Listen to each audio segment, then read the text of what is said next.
오늘은 16장을 좀 마무리 짓는 그런 내용입니다. 16장 60절부터 63절까지의 내용입니다.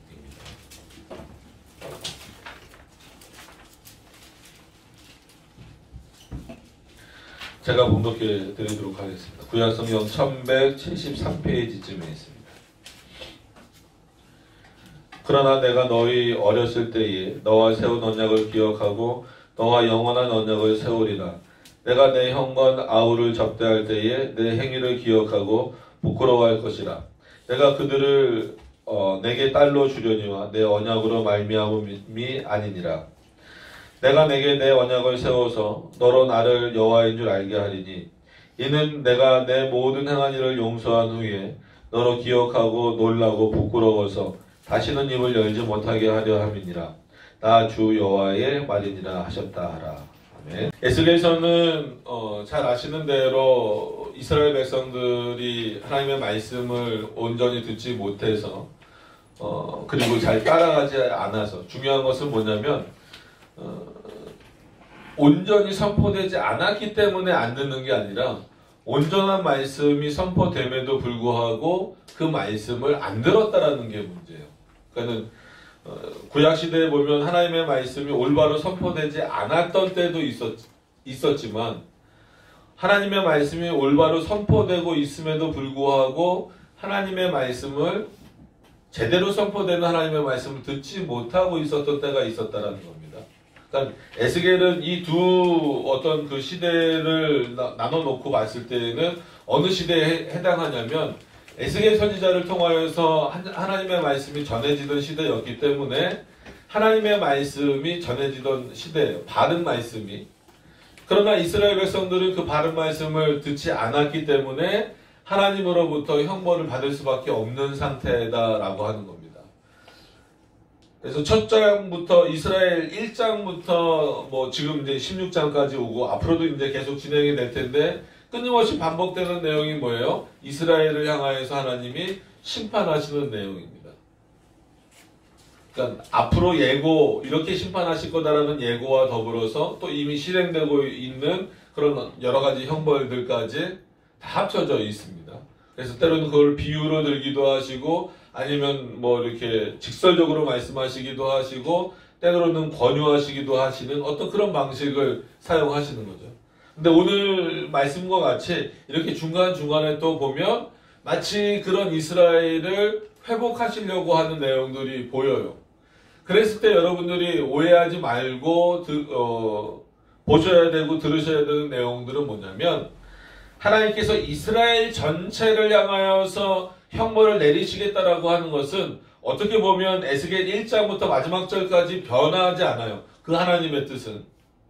그럼에도 불구하고 이렇게 중간중간 특히나 오늘은 이스라엘 백성들을 회복시키시겠다라고 하는 어떤 그런 내용들이 나오는 부분이거든요.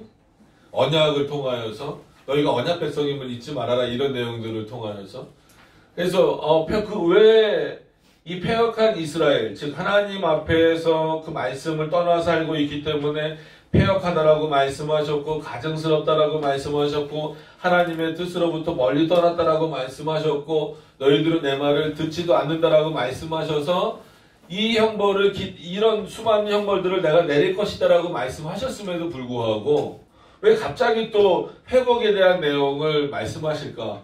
라고 했을 때 우리는 늘 뭘 기억해야 되냐면 이스라엘 전체에 대한 내용으로서는 뭐예요? 이 형벌은 계속 진행되는 겁니다. 17장에도 또 이 형벌의 내용이 반복적으로 나와요. 그럼 하나님 마음이 이렇게 바뀌셨다 저렇게 바뀌셨다 그런 것이냐? 그렇지 않다라는 겁니다. 어떤 면에서 보면은 두 가지 흐름이 같이 가는 거예요. 이스라엘이 패역했기 때문에 전체적으로 볼 때는 이스라엘은 지금 하나님으로부터 뭘 받아 마땅한 상태예요. 형벌을 받아 마땅한 상태입니다. 그럼에도 불구하고 하나님은 역사상 자신의 백성을 한 번도 두시지 않은 적이 없어요. 물론 구약을 볼 때 우리가 민족적 이스라엘 개념으로 보면 다 언약 백성처럼 보이지만 그렇지 않습니다. 우리가 예정론을 갖고 있을 때 이런 개념들을 또 조금 더 정확하게 볼 수 있다라고 하는 것은 뭐냐면 만세 전에, 뭐 창조 전에라는 표현도 있지만 만세 전에 아니면 뭐 그런 표현들이 더 좋아요. 뭐 만세 전에, 창조 전에 하나님께서 택하시고 또 유기하시는, 즉 택하시고 버리시는 그런 일들이 있었습니다. 그거를 이제 작정, 예정이라고 부른단 말이에요. 그래서 우리는 민족 가운데, 그러니까 이스라엘 역사 가운데 민족적인 택함으로써 이스라엘 백성들을 택하신 것을 분명히 알아요. 그럼에도 불구하고 그 안에서 이스라엘 백성들이 전부 다 구원받는다라고 생각하시면 안 된다라는 겁니다. 보통 일반적으로 그렇게 생각하는 경우가 예정론 없이 생각하는 경우예요. 그래서 이 민족적으로 자꾸 옮겨 다녀요. 그러면 구약 시대에는 하나님이 이스라엘 백성들을 택하셨고 신약 시대에는 이 이스라엘 백성들이 어쩔 수 없이 로마의 속박이 되어서 살고 있는데 그러면 로마를 구원하시려고 하는가 아니면 이스라엘 백성들을 구원하시려고 하는가? 왜냐하면 바울의 모습을 보면 유대인들을 향한 전도도 있지만 대부분 이방 민족을 향한 전도가 또 많단 말이에요. 그러면은 그래서 많은 사람들이 이 이스라엘 민족을 하나님이 버리시고 이방 민족들 하도 말을 안 들으니까 이방 민족들을 택하셨다. 이 민족 개념으로 자꾸 가는 거예요. 그러니까 예를 들면 우리 한국 민족이 우수하다. 아니면 뭐 게르만 민족이 우수하다. 뭐 흑인이 우월하다. 뭐 아니면 뭐 백인이 우월하다. 다 자기 기준으로 생각해 버리게 된다라는 거예요. 그런 차원에서라도 창세전에 하나님께서 우리를 택하고 버리신 어떤 그런 예정론을 갖고 이 성경을 보는 게 그만큼 중요하다라는 거예요. 그러니까 이 에스겔서 안에서도 두 가지 흐름이 동시에 가는 거예요. 전체적인 흐름은 아까 말씀드린 대로 그 죄악 가운데 빠져있는 이스라엘을 향한 형벌입니다. 그럼에도 불구하고 중간중간에 이렇게 회복의 내용을 말씀하시는 이유는 그 이스라엘 민족 전체를 회복시키시겠다라는 의미보다도 그 안에 남아있는 하나님의 백성들, 진실로 하나님의 말씀을 듣는 그리고 그 말씀대로 살려고 애쓰고 있는 참된, 지금으로 말하면 그리스도인과 같은 거죠. 참된 그리스도인과 같은 그런 자들을 향하여서 하나님께서 위로해 주시는 거예요. 그래, 너희 민족에게 내가 형벌을 내릴 거지만 그럼에도 불구하고 너희들은 언약을 기억하라. 내가 너희들을 언약의 내용을 통하여서 다시 한 번 더 내가 너희의 하나님이 되었다라는 것을 확인하고 너희로 하여금 그렇게 언약 안에서, 즉 말씀 안에서 살아가는 것을 통하여서 너희를 다시금 회복시켜서 또 그 남은 자들, 어떻게 보면 소수잖아요. 이 전체 이스라엘에 비교해 봤을 때는 아주 적은 소수란 말이에요. 이 적은 소수를 통하여서 다시 한 번 더 이스라엘을 회복시키시겠다. 그럼 이스라엘 민족이 어떤 거예요? 하나님 전체적으로는 하나님의 형벌을 통하여서 한마디로 다 죽게 되는 거죠. 그러나 이 남은 자들, 여전히 신실하게 하나님을 섬기고 있던 자들을 통하여서 다시 한 번 더 이스라엘의 그 부흥을 이끌어 가시겠다라고 하는 약속들이 에스겔서뿐만 아니라 뭐 비슷한 어떤 그 구조를 가지고 있는 예레미야나 이사야 선지자 그 성경에 보면 계속해서 이제 언급이 되고 있습니다. 굉장히 좀 건조해서 입이 마르는 것 같아요.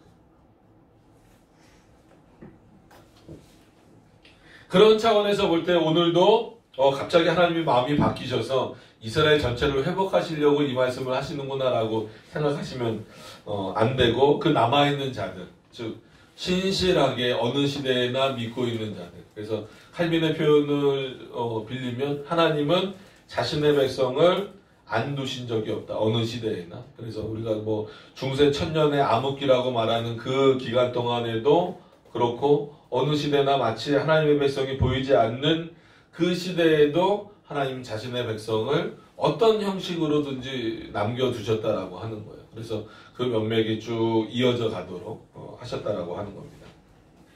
자, 이런 어떤 그런 배경을 가지고, 그런 사고를 가지고 이 본문을 보지 않냐면 대부분 많은 분들이 이스라엘을 하나님이 이렇게 형벌을 받기로 한 이스라엘이 회복되는 어떤 그런 내용으로서 오늘 본문을 보기 때문에 그렇습니다. 그런 차원이 아니다라고 하는 것을 말씀드리면서 본문으로 좀 들어가 보도록 하겠습니다. 자, 60절에 가서 보시면, 그러나 내가 너희 어렸을 때에, 어렸을 때라고 해서 진짜 뭐 어린아이 시절로 생각하시면 안 됩니다. 16장의 흐름을 이해하신다면 이 어렸을 때는 과거죠. 그러니까 뭐 사람, 특히나 여인을 비유해서 지금 이 16장의 내용들을 쭉 에스겔이 이끌어오고 있다면, 여기서 너희가 어렸을 때는 단순히 정말 이 당시 이스라엘 백성들이 어렸을 때 그 정도를 말하는 것이 아니라 예전부터 내려오는, 즉 아브라함, 모세, 그 다음에 이런 심지어 노아 때 이런 때까지 쭉 올라갔을 때 거기서 하나님이 말씀하신 내용들까지 다 포함하고 있다라고 하는 겁니다. 그러니까 이런 내용에서 또 우리가 확인할 수 있는 것은 무엇입니까? 그 언약의 대상이었던 노아도 그랬고, 특히나 아브라함, 대표적으로는 아브라함이죠. 아브라함이 그랬고, 모세도 그랬고, 이런 사람들은 다 죽었단 말이에요. 그럼에도 불구하고 그 언약은 여전히 살아있다라는 거예요. 그러니까 표면적으로, 첫 번째로 말씀드리고 싶은 것은 표면적인 언약은 지금 어떤 상태예요? 이미 깨져버린 상태예요. 누구로 인하여서? 이스라엘 전체를 통하여서. 왜냐하면 하나님께서 이 언약을 누구와 맺으셨어요? 이스라엘 백성들과 맺으셨단 말이에요. 아까 말씀드린 노아나 아브라함이나 다 이스라엘 백성들이잖아요. 그 이스라엘 백성들과 맺으셨는데 그 이스라엘 백성들이 전체적으로 그 언약을 지켰습니까? 안 지켰습니까? 안 지켰죠. 그래서 표면적으로 보면 이 이스라엘과 맺으신 언약이 어떻게 된 상태예요? 깨져버린 상태처럼 보이는 거죠. 그렇다라고 해서 실제적으로 깨졌다라고 말씀하시면 안 됩니다. 그러니까 실제적으로 깨졌다라고 하는 것을 만약에 쓴다라고 했을 때에는 누구로 인하여서? 이스라엘 백성들의 죄악으로 인하여서 이스라엘 백성들이 그 언약을 파기하고 깨트렸다라는 표현을 쓸 수는 있어요. 그러나 아무리 이스라엘 백성들이 그 언약을 파기하고 깨트렸다 할지라도 그 언약을 맺으신 주체는 누구예요? 하나님이신 거예요. 그러니까 우리가 약속이 깨진다라고 했을 때에는 같은 위치에서 생각할 때, 그러니까 동등한 위치, 친구끼리의 약속이라든지 아니면 부모님이라든지 연인간이라든지 여러 약속들이 있을 수 있어요. 이게 동등할 수도 있고 안 동등할 수도 있지만 인간이란 차원에서의 동등성을 말할 때 이것은 한쪽에서 깨지면 이 한쪽은 안 깨려고 하더라도 자연스럽게 이 약속은 어떻게 되는 거예요? 깨져버리는 게 되는 거예요. 그러니까 이 개념을 가지고 하나님에게 언약을 적용하면 큰일 납니다. 많은 사람들이 하나님의 언약이 깨졌다라고 생각하는 이유는 뭐냐면 사람과 사람의 약속이 어떤 한 사람에 의해서 틀어지면 그 약속 전체가 깨지는 것처럼 이해를 하는 것. 그게 맞잖아요, 세상에서는. 이것을 그대로 하나님이 우리와 맺어주신 언약에 적용하기 때문에 그래요. 맞아요. 그렇기 때문에 우리 눈에 볼 때에는 이스라엘 백성들이 그 언약을 제대로 지킨 적이 별로 없죠. 그래서 하나님 계속해서 언약을 반복적으로 주시는 거예요. 근데 그 언약의 내용은 같아요, 틀려요. 그때마다 어떤 문장들은 약간씩 다를 수 있어도 핵심적인 내용은 똑같단 말이에요. 왜 그럴까요? 언약의 주체가 하나님이시기 때문에 그래요. 첫 번째 여러분들이 꼭 기억하셔야 될 건 그런 인간이 언약을 파기하려고 하더라도 그 언약은 파기가 됩니까? 안 됩니까? 안 되는 거예요. 하나님이 그 언약을 어떻게 하고 계시기 때문에 붙잡고 계시기 때문에. 물론 우리 편에서의 근거를 댄다면 이렇게 이 60절 이후에 해당되는 아까 말씀드린 여전히 전체적으로는 하나님을 다 떠나 있지만 아주 소수로는 에스겔과 같은 인물로 소수로는 남아서 하나님의 말씀을 신실하게 지키고 있는 자들이 있기 때문에 그 언약이 유지된다라고 표현할 수도 있지만 보다 더 근본적인 것은 언약의 주체자이신 하나님이 살아계시기 때문에 그 언약은 우리가 옛 언약, 새 언약, 지금 내가 다시 너희와 맺는다. 그리고 신약시대에 넘어오면 그리스도를 통한 언약 이렇게 표현을 하지만 그 언약은 창세일에 지금까지 변함이 있습니까? 없습니까? 변함없이 내려오는 언약이다라고 하는 겁니다. 그렇기 때문에 우리가 뭐 누구도 죽고 아브라함도 죽고 누구도 죽고 다 죽었지만 언약 백성이라고 말할 수 있는 거고 아브라함의 믿음의 후손이라고 말할 수 있는 거고 영적인 이스라엘이다라고 말할 수 있는 겁니다. 그러니까 인간의 어떤 이 관계를 하나님과 인간관계로 넘어가면은 어려워요. 그래서 언약도 하나님이 주체, 우리는 그냥 받는 존재, 언약의 대상으로서 있는 것이지 언약의 주체로 인간을 끌어올리면 역시나 이건 또한 알미니안주의나 로마 카톨릭처럼 돼버리는 거예요. 그래서 마치 하나님의 언약도 인간이 깨버린다. 그러니까 행위 언약과는 조금 다른 겁니다. 행위 언약은 하나님이 너희의 행위를 보시고 결정하겠다라고 하셨기 때문에 그것은 실제로 아담과 하와가 선과 악을 알게 하는 나무 열매를 따먹음으로 말미암아 행위 언약은 파기됐어요. 그거는 하나님이 파기되도록 작정을 하신 거기 때문에 그렇지 실패하셨다라고 여러분들이 이해하시면 안 됩니다. 그런 차원에서 다시 60절로 돌아오서 보시면 내가 너희 어렸을 때 즉 예전부터 너와 세운 언약을 기억하라 이겁니다. 그러니까 이 언약을 기억하라는 것 안에는 이스라엘 백성들이 다 알고 있죠. 모세와 세우신 언약, 그 다음에 아브라함과 맺으셨던 언약, 심지어 노아와 맺으셨던 언약. 그래서 우리가 뭐 무지개 언약, 무슨 언약 막 얘기를 하잖아요. 그래서 칼빈은 이 부분을 해석하면서 예수 그리스도가 나중에 맺으시는 그 새 언약의 내용까지 언급하고 있어요. 그래서 이 언약의 후손들이 결국 누구냐라고 했을 때 참된 그리스도인들이 되는 거 아니냐 이렇게까지 표현하면서 결국 그 언약의 본질은 달라지지 않는다라고 하는 겁니다. 그래서 하나님이 뭐라고 말씀하시냐면 너와 세운 언약을 기억하고 너와 영원한 언약을 세우리라. 마치 지금 또 맺으시는 것 같잖아요. 그러니까 요 절만 보면 왜 그래서 제가 앞에 좀 장황하게 말씀을 드렸냐면 이런 언약에 대한 그 기준들이 없으면 마치 지금 이스라엘 백성들 전체적으로 볼 때는 어때요? 하나님의 언약을 파기한 자처럼 보이잖아요. 근데 그 중에 일부는 남아서 여전히 하나님의 말씀을 듣고 하나님의 말씀대로 살려고 한단 말이에요. 그러니까 그 사람들만 모아서 그래 전체 이스라엘은 필요 없어. 너희들만 와서 내가 너희들하고 다시 언약을 맺어줄게. 그러니까 마치 앞선 언약은 이스라엘의 잘못으로 인하여서 폐기된 것처럼 생각이 되고 요 남아있는 사람들을 위하여서 하나님이 다시 언약을 맺으신 것처럼 요 문장을 이해할 수 있다라는 거예요. 근데 그렇게 이해하시면 안 되고 뭐라고요? 내가 너와 다시 언약을 세우리라 라고 하셨을 때에는 어떤 의미라고요? 예전에 주셨던 그 언약이 다시 한 번 더 너희들 안에서 확인되길 원한다라는 겁니다. 그래서 우리가 계속해서 그 언약의 내용이 무엇인가를 늘 되새겨야 되고 곱씹어야 됩니다라고 말씀드린 이유가 그거예요. 그래서 끊임없이 이런 언약이 나올 때마다 반복적으로 나는 너희의 하나님이 되고 너희는 나의 백성이 될 것이다 라고 말씀하신다는 거예요. 그래서 이런 언약을 통하여서 62절에도 바로 나와요. 내가 내게 내 언약을 세워서 너로 나를 여호와인 줄 알게 하리니.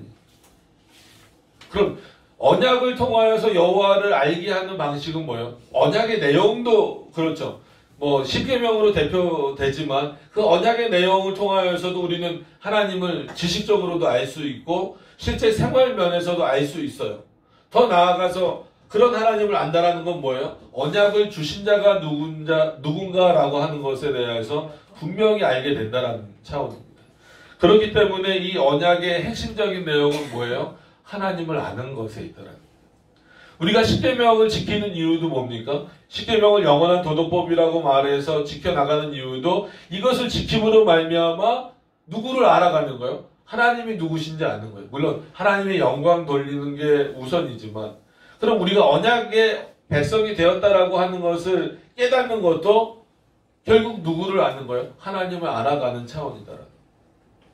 그러니까 이 남아있는 자들로 하여금 오히려 한마디로 대세에 흔들리지 말라는 거죠. 이 당시 대세는 뭡니까? 하나님의 말씀을 떠나는 게 대세잖아요. 근데 너희 남아있는 자들은 어렸을 때부터 그 언약의 내용을 알고 있고 기억하는 너희들을 통하여서 다시 내가 너희들이 소수지만 이 대세와 상관없이 다시 한 번 더 내 언약을 세우겠다, 확고히 하겠다라는 그런 의미가 있습니다.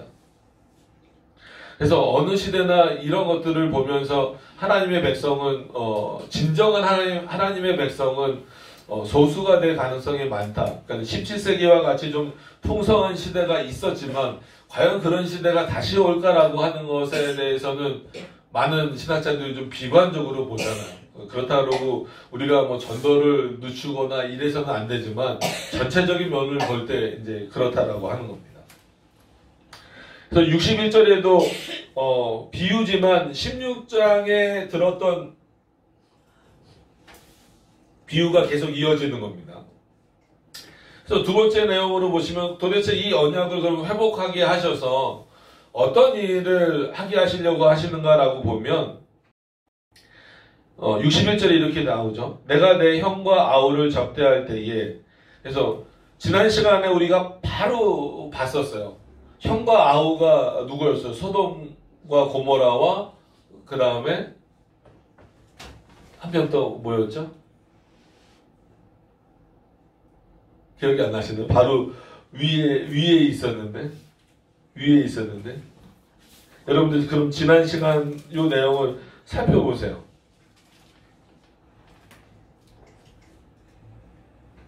46절에 제가 읽어드릴게요. 내 형은 그 딸들과 함께 내 좌편에 거하는 사마리아여, 아우는 그 딸들과 함께 내 우편에 거하는 소돔이라. 사마리아와 뭐라고요? 소돔이라는 거예요. 지난 시간에 잊어버리셔야 제가 또 나중에 설교를 또 할 수 있으니까.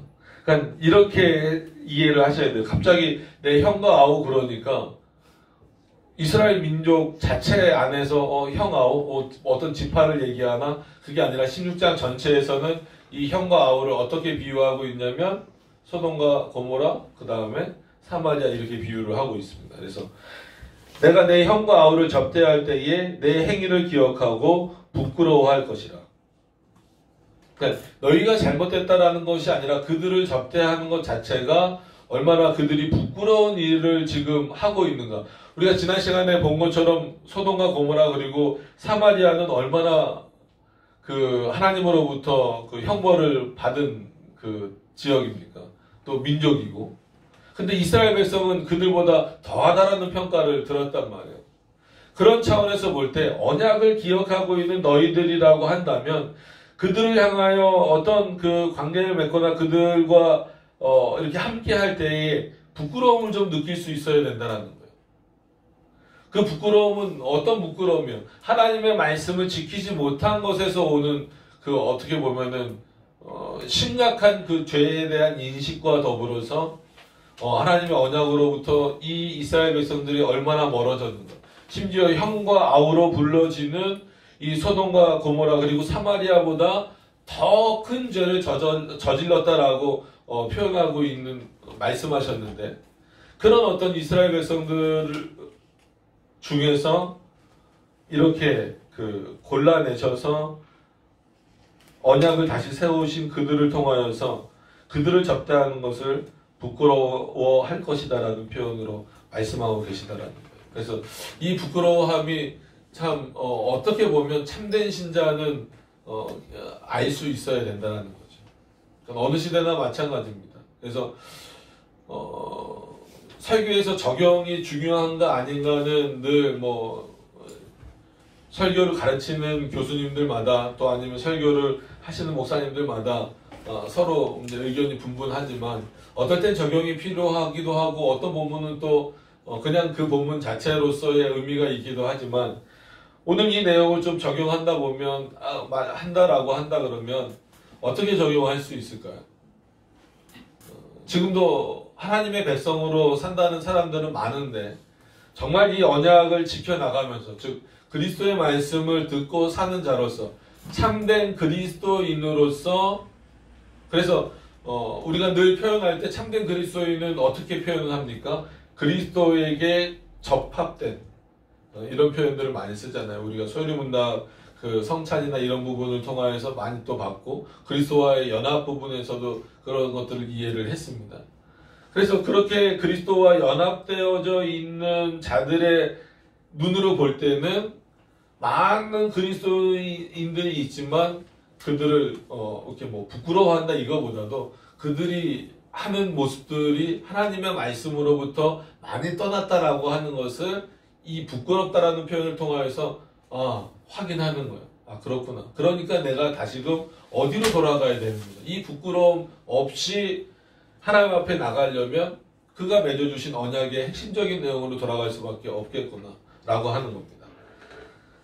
그런 차원에서 볼 때 내가 그들을 내게 딸로 주려니와 내 언약으로 말미암이 아니니라. 이런 부분들이 뭐예요? 상당히 좀 이해하기 어렵죠. 언약의 내용으로서 그들의 딸을 받을 수 있는가? 그럴 수는 없지만 내가 하나님이 주시겠다는, 내가 그들을 내게 딸로 주려니와. 아무리 부끄럽게 여긴다 할지라도 결국은 이런 부분을 잘 이해하셔야 되는 게, 여기서 딸은 단순히 결혼 뭐 이런 거보다도 16장 자체의 그 의미로서 볼 때 이 딸들은 다른 민족이네. 다른 민족들로 보이잖아요. 여러 민족이 우습게 본다라고 나왔잖아요. 그래서 이스라엘도 어떤 여인으로 비유가 돼서 그 죄악이 깊어졌을 때, 지난주 설교를 기억하신다면 이스라엘 백성들을 여인으로 비유해서 이렇게 형벌보다 부끄러움을 당하게 되는 모습들을 주변 여인들이 쳐다보게 한다라고 이렇게 나왔잖아요. 그 주변 여인들은 누구겠어요? 당연히 아수르, 블레셋 이런 어떤 나라들을 의미하는 거죠. 그렇기 때문에 여기서 말하는 것도 그 딸을 주려니와라는 그 의미 자체가 뭐냐면, 결국은 이방 민족과 너희들이 이렇게 섞여갈 수밖에는 없는데, 그 관계를 벗어날 수는 없는데, 그것은 내가 원하는 내용은 아니다. 내 언약에 들어있는 내용은 아니다라는 거예요. 아무리 내가 그들을 내게 딸로 주려니와라는 표현 자체가, 물론 결혼으로 비유적인 표현으로 생각할 수도 있고, 실제로 민족이 이렇게 합쳐지는, 좀 섞이는 그런 모습들이 있다 할지라도 하나님이 원하는 모습은 아니란 말이에요.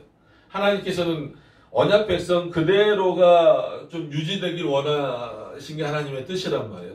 근데 그렇지 않고 이렇게 다른 딸들로 인하여서, 즉 다른 민족으로 인하여서 이스라엘 안에서 섞임이 일어나 버려서 나중에 그것이 또 문제가 돼서 하나님이 그것을 향하여서 징계하시고 또 형벌을 내리시고 그 죄악이 얼마나 큰지에 대해서 말씀하시는 경우도 많단 말이에요. 그러니까 그런 전체적인 내용들이 부끄러운 거죠.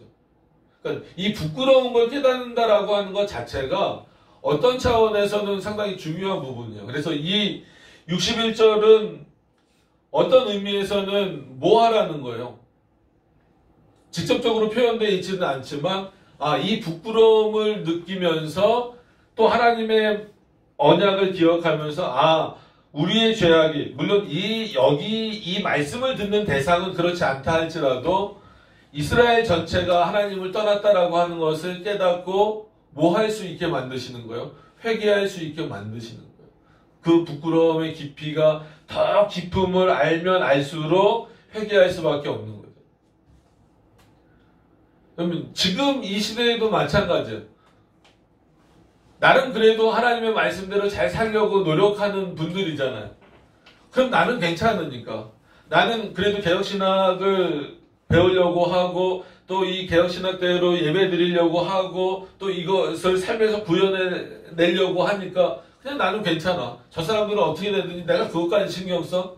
이렇게 생각할 수 있지만 정말 하나님의 말씀을 알고 있는 자라면 이 세상이 어떤지 부끄러울 줄 알아야 된다는 거예요. 그러니까 이 교회가 세상에서 비춰지는 모습이 어떨지 부끄러울 줄 알아야 된다. 그래서 어제도 이제 모임이 있어서 설교를 맡았기 때문에 이제 또 가기도 했지만 모임이 있어서 가는데 나눠주는데 아시는 것처럼 어느 목사님이 다 보는 앞에서 그렇게 표현했잖아요. 하나님도 정확한 표현은 잘 기억이 안 나요. 하나님도 까불면 나한테 죽는다 그런 표현을 쓴 적이 있잖아요. 그걸 가지고 이때다 싶은 거죠. 그런 빌미를 제공을 해버렸으니까 이단들이 그냥 막 그거 벌써 복사해갖고 팜플렛 만들어갖고 이렇게 걸어놓고 그냥 막 나눠주면서 이게 지금 교회의 현실이라는 거예요. 그러니까 그 모습을 보면서 안타깝기도 하고 나는 안 그러니까 괜찮아 이렇게 넘어가는 게 아니라 한국교회를 위해서 기도해야 되겠구나. 정말 우리가 회개해야 되겠구나. 이런 모습들이 오히려 더 깨달아져야 된다는 거예요. 그래서 마치 그리스도가 우리를 위하여서 대신 하나님 앞에 용서를 구하셨듯이 참된 신자라면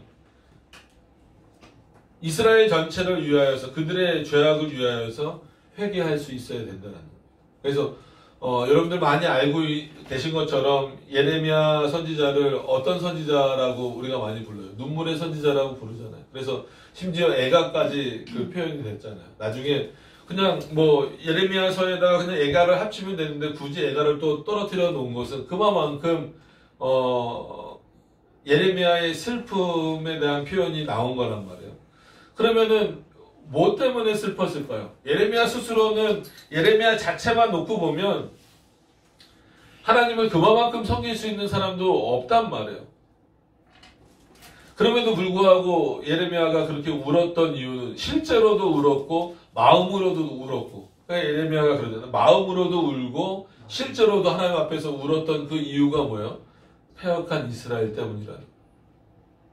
물론 자기가 선지자의 역할을 하고 있기 때문에 그럴 수도 있지만 참된 그리스도인들은 어떤 의미에서는 그렇게 살지 못하고 있는 교회들을 위하여서 또 그리스도인들을 위하여서 기도할 수 있는 모습이 있어야 되는 거예요. 이건 뭐 중보기도와는 전혀 다른 겁니다. 우리는 중보기도라는 용어를 쓰지는 않지만 정말 이 땅이 왜 이렇게 됐을까? 한국에 수많은 교회들이 있는데 왜 점점점 이렇게 되고 있을까라고 생각을 했을 때 특히나 이런 언약 백성들 안에 있는 우리들 같은 사람들이 한 번 더 나라를 위해서 기도하고 교회를 위해서 기도할 수 있는, 그래서 이 부끄러움이 오히려 이 부끄러움을 통하여서 다시 한 번 더 우리의 신앙이 견고해지고 그 죄악이 깨달아질 수 있는 그런 모습들이 우리 안에 있어야 된다는 거예요. 그래서 62절로 넘어가서 보시면 그렇게 했을 때 내가 내게 내 언약을 세워서, 이 언약은 절대 어디서 이 당시에 다시 딱 떨어진 내용이 아니라는 거죠. 전부터 이어졌던 언약입니다. 언약을 세워서 너로 나를 여호와인 줄 알게 하리니. 그죠? 앞에서 여호와를 알게 하는 방식은 뭐였어요? 형벌을 통하여서. 그죠? 내가 이런 형벌을 내릴 건데 이런 형벌을 내리는 것을 통하여서 너희가 뭘 알겠다? 내가 누군지를 알 것이다 라고 말씀하셨는데 오늘은 뭘 통해서? 그 언약을 통하여서 내가 너희에게 다시금 회복시키는 그 언약을 통하여서 너희가 나인 줄 알게 하리라.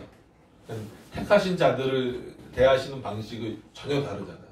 같은 시대여도 형벌의 대상에게는 굉장히 무서운 방식으로 자신을 알리시고, 같은 시대여도 자신의 백성들 안에서, 즉 택자들 안에서는 이렇게 언약을 통해서 자신을 알게 하시는 방식. 그래서 그 당시의 사람들은 또 어떻게 느끼는 거예요? 그것을 보고 대신 부끄러움을 여기고 대신 회개할 수 있고 그 시대를 위해서 울 수 있는, 그건 겉으로 눈물을 흘리는 것보다 더 중요한 것은 마음으로 애통하는 거예요. 애통하는. 그래서 우리가 산상수훈의 그 팔복을 얘기할 때도 애통하는 자 이런 표현이 나오잖아요. 그건 뭐 자기를 돌아보는 차원도 있지만 어떤 그 시대나 환경이나 이런 것들을 다 돌아보는 그런 차원들이 있어야 돼요. 그리스도인들은. 그래서 이 사람들이 자기의 민족을 돌아볼 때 얼마나 부끄럽겠습니까? 이방 민족을 돌아볼 때 얼마나 그 앞에서도 우상을 섬기는 자들 앞에서도 부끄럽겠어요. 그때 기억할 수 있는 유일한 것이 뭐라고요? 하나님의 말씀이죠. 그것을 오늘 언약이라고 표현을 한 겁니다. 그래서 지금 시대도 마찬가지예요. 이렇게 진짜 교회가 말도 안 되는 이단들에게 거꾸로 역공을 당하는 것은 그런 빌미들을 교회가 다 제공을 해버렸잖아요. 그런 것에 대해서 부끄럽게 여길 수 있어야 돼요. 더 나아가서 그것이 얼마나 큰 죄인가를 확인하고, 한편으로는 하나님이 그럼에도 불구하고 이런 시대에 이렇게 점점 하나님의 말씀으로부터 벗어나는 이 시대에, 지금도 마찬가지잖아요. 이 시대에 그래도 우리를 말씀 안으로 불러주셔서 하나님의 말씀을 듣게 하시고 그 말씀을 배우게 하시고 그 말씀으로 살도록 하신 것에 대해서 감사하면서 전체적인 의미에서 한국교회가 지금 하나님의 말씀으로부터 떠나가고 있는 이런 현실을 안타까워하고 부끄러워한다는 것은 거긴 우리랑 달라 이 정도 차원이 아니고 정죄하는 차원, 요 정도에서 머무르는 것이 아니라 그 교회를 위해서도 기도할 수 있는 어떤 그런 마음이 있어야 된다는 거예요. 그러니까 한국교회를 위해서 전체적인 겁니다. 어떤 특정 대상이나 특정 누구를 위해서 기도하라는 말씀이 아니라 정말 이렇게 말씀을 잃어가고 있는 한국교회를 위해서 기도할 수 있어야 된다는, 그게 언약을 확인하는 자로서 우리가 해야 될 역할입니다. 그래서 63절로 넘어가서 보시면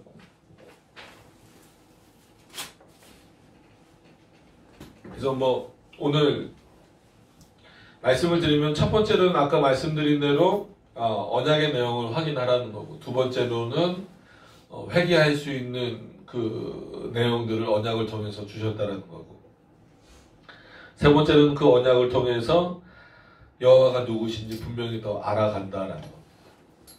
우리도 마찬가지예요. 하나님의 말씀을 통하여서 끊임없이 하나님이 누구신지 알아가는 거예요. 알아가는 건지 완벽하게 알 수는 없습니다. 왜냐하면 하나님은 진짜 말 그대로 우리는 모형신학을 하는 정도 수준이기 때문에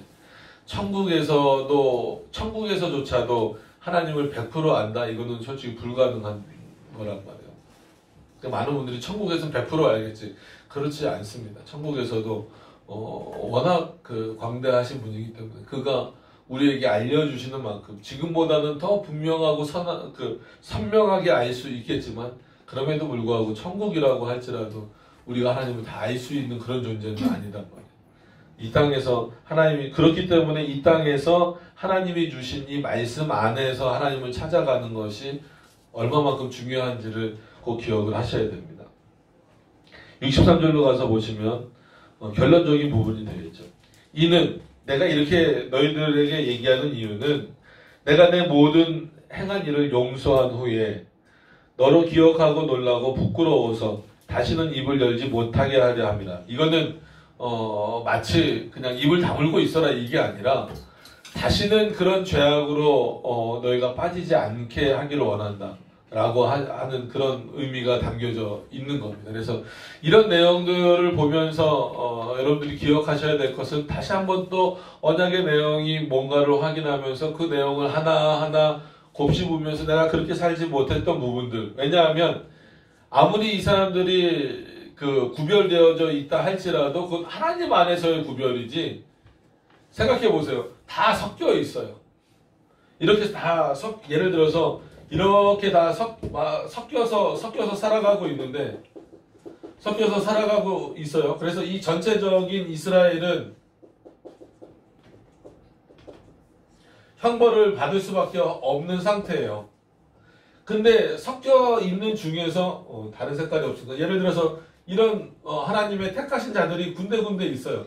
그래서 하나님이 요 사람들을 향하여서 오늘 하시는 말씀인 거는 맞는데, 이 사람들도 그렇다라고 해서 하나님이 택하셨다라는 것, 창세전에 택하셨다라는 것 뿐이지, 실제 그들의 생활 자체가 완전히 구별돼서 완전히 죄악으로부터 완전히 떠났다, 이렇게는 말할 수 없다라는 거예요. 일정 부분 이들도 어쩔 수 없이 이 전체적인 이 이스라엘의 흐름 가운데 있다라는 거예요.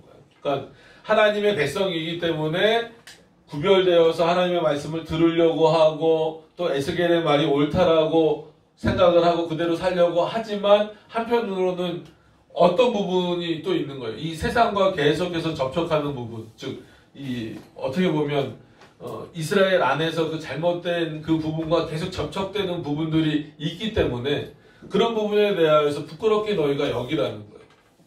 그러니까 하나님이 창세전에 택하시고 버리셨다라고 하는 것은 단순히 그냥 안정감만 주시려고 하는 차원이 아니에요. 늘 말씀드리는 것처럼 우리가 교회 나오는 목적은, 그리고 우리가 하나님의 백성이 되고 하나님을 믿는 목적은 구원받기 위해서가 아니라는 거예요. 왜냐면 구원은 그렇게 얻어지는 게 아니니까. 구원받은 자가 어떻게 하나님의 말씀대로, 하나님의 뜻대로, 하나님을 경외하면서 살아가야 될 것인가가 문제잖아요.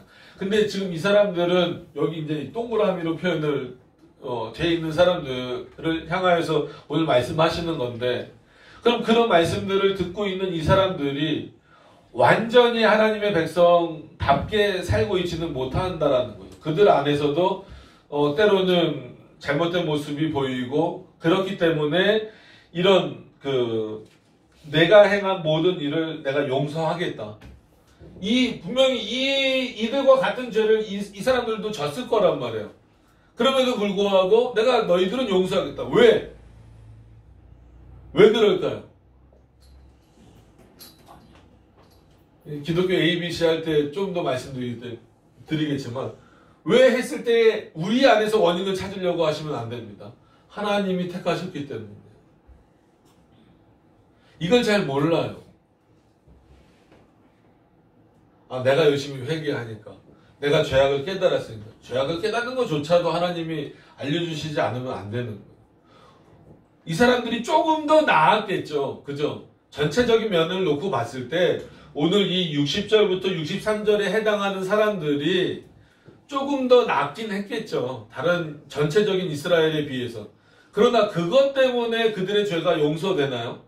아니란 말이에요. 그럼에도 불구하고 하나님이 이들의 죄는 용서해 주시겠다라고 말씀하신 이유는, 그 근거는 누구 안에 있어요? 하나님 자신 안에 있는 거예요. 창세전에 택하셨다라는 그 내용 안에 있는 거예요. 실제적인 언약 백성이라는 것 안에 있는 거예요. 그러니까 우리가 할 수 있는 건 아닌 거죠. 그러니까 이거에서 일단 우리는 감사해야 돼요. 지금 이 시대를 살고 있는 여러분들도 마찬가지입니다. 우리가 하나님의 형벌을 피할 수 있는 것은 하나님이 우리를 용서해 주셨기 때문인데, 우리가 개혁신학을 하기 때문이 아닙니다. 하나님이 우리를 택하여 주셨고 불러주셨기 때문에 가능한 거예요. 그러니까 너희는 너로 기억하고 놀라고 부끄러워서 다시는 입을 열지, 즉 그런 일로 돌아가지 말아라. 이 전체 이스라엘의 어떤 그런 형벌의 내용으로 돌아가지 말라는 거. 그렇게 할 거면 나한테 입을 열지 말아라. 어떤 입을 열라는 거예요? 그럼 반대로 어떤 입을 열라는 거예요? 언약 백성다운 모습으로 나에게 입을 열라는 거죠. 그거는 단순히 기도의 문제만이 아닙니다. 예배도 그렇고, 구약시대니까 제사도 그렇고, 어떤 삶의 모든 내용에 있어서도 그렇고, 기도에 있어서도 그렇고, 찬양에 있어서도 그렇고, 올바르게 하나님 앞에 입을 열라는 거예요. 부끄러운 모습으로 열지 말고. 이 부분을 결론으로 삼을 수 있겠죠. 지금 우리도 마찬가지입니다. 세상이 좋다는 흐름들을 따라가는 것이 아니라, 그러니까 교회가 좋다는 흐름을 따라가는 것이 아니라, 하나님이 기뻐하시는, 하나님이 우리를 부르신 그 뜻대로 나아가는 모습들이 우리 안에 있어야 돼요. 그렇지 않고 부끄러운 모습을 가지고 있으면서 하나님 앞에 입을 여는 자가 아니라, 하나님의 말씀을 가지고 하나님 앞에 조심스럽게 간구하고, 하나님을 경외하고 영화롭게 하고, 또 그 삶 속에서 하나님의 뜻을 드러내고 그 열매를 맺어나가는 그러한 일들이 우리 안에 있어져야 된다는 겁니다. 그래서 어제 모임에서 그 실천적 무신론에 대해서 설교를 했습니다. 디도서가 아주 핵심적으로 그 실천적 무신론을 얘기하는 그 부분이기도 해서 그 디도서를 잠깐밖에 안 했어요. 뒤에 이제 특강이 또 있어서 그러나 그 부분에서의 핵심이 그겁니다. 디도서 그 1장 16절의 핵심이 그거예요. 입으로 고백하는 것, 물론 그것도 중요하다. 그것을 부정하는 건 아니지만 입으로는 고백해 놓고 삶에 있어서 전혀 하나님의 말씀과 상관없이 산다면 너는 하나님의 백성이 아니다. 그것을 많은 신학자들이 실천적 무신론이다. 얼마나 무서운 표현, 이게 생각해보면 여러분들 굉장히 무서운 표현입니다. 우리는 실천적으로도 어떤 사람이 되어야 돼요? 그리스도인이 되어야 되는 거예요. 오늘 말씀으로는 너희는 실천적으로 아무리 이스라엘 민족 전체가 지금 형벌을 받게 됐다 할지라도 너희는 실천적으로 어떤 자가 되라는 거예요? 언약을 지키는 자가 되라는 거예요. 하나님의 말씀을 지키는 자가 되라는 거예요. 지금도 마찬가지입니다. 세상이 어떻게 말하고 한국교회가 어떻게 흘러가고 있다 할지라도 우리는 실천적으로 어떤 자가 되어야 된다는 거예요? 실천적인 그리스도인이 되어야 된다는 거예요. 참된 그리스도인. 그러기 위해서는 입술의 고백이 중요합니다. 그걸 무시해서는 안 돼요. 거기에서만 머무르는 자가 문제라고 지금 지적을 디도서에서 하는 거고, 뭐 오늘도 어떤 의미에서는 그렇게 말씀하고 있는 그런 내용들이고, 바울도 그렇고 또 마태복음이나 이런 데에서도 주여 주여 하는 자마다 다 천국에 들어가지 못한다라는 그 표현 자체가 여러분 그렇게 이해를 하셔야 되는 거예요. 입술의 고백이 중요하지만 그 고백에 이어져서 나오는 삶의 내용. 그럼 내가 너희를 택하였다라고 한다면, 그리고 언약을 다시금 너희로 하여금 그 언약을 회복하고 언약의 내용을 기억하게 한다면, 이제는 부끄러운 입은 닫고 어떤 입을 열어라? 언약의 내용으로서 너희의 입이 열려지길 바란다라는 거죠. 그래서 이 모든 내용이 뭐라고요? 나 주 여호와의 말이니라. 에스겔의 말로 듣지 말고 하나님의 말씀으로 들어라. 여러분, 어느 시대나 하나님은 자신의 백성을 두십니다. 감사하게 여기셔야 돼요. 이 시대에도 하나님께서 여러분들을 하나님의 백성으로 부르셨습니다. 이 부르심에 합당하게 살아가기 위해서는 물론 이 구원의 안정감은 주님 안에서 우리가 누릴 수 있어요. 삼위일체 하나님 안에서 누릴 수 있지만, 이 땅에서 살아갈 때에는 끊임없이 우리로 하여금 말씀을 가지고 그 말씀이 무기가 되어서 전투하도록 하셨어요. 내 안에서도 내적인 면에서도 일어나는 갈등들을 말씀으로 싸워야 되고, 외적으로도 들어오는 어떤 그런 세상의 문화들, 아니면 교회 안에서도 그릇된 어떤 그런 내용들을 걷어내기 위하여서 끊임없이 싸워나가지 않으면 결국은 우리도 부끄러운 자가 될 수밖에 없다라는 거죠. 그러니까 구원의 문제와는 상관없는 내용입니다. 요 부끄럽다라는 요 63절에 나오는 내용은 우리에게 적용하면 그렇게 된다는 거죠. 그래서 우리 성도님들도 요 60절부터 63절의 내용을 통하여서 나도 세상의 어떤 것과 상관없이 하나님의 백성이 되었구나. 그러면 내가 어떻게 하나님의 백성답게, 즉 그리스도인답게 살아갈 수 있겠는가라고 하는 것은 이 언약을 기억하는 것처럼 하나님의 말씀을 기억해서 그 말씀대로 살아가는 것이고, 또 우리에게 이런 풍성한 개혁신학의 내용을 주셨다라고 한다면 이 내용을 더 정말 지적인 어떤 수준도 필요하지만 지적인 수준과 더불어서 삶의 형태로 품어낼 수 있는 그런 내용들이 여러분들에게서 열매로 나타나기를 소원합니다. 기도하도록 하겠습니다.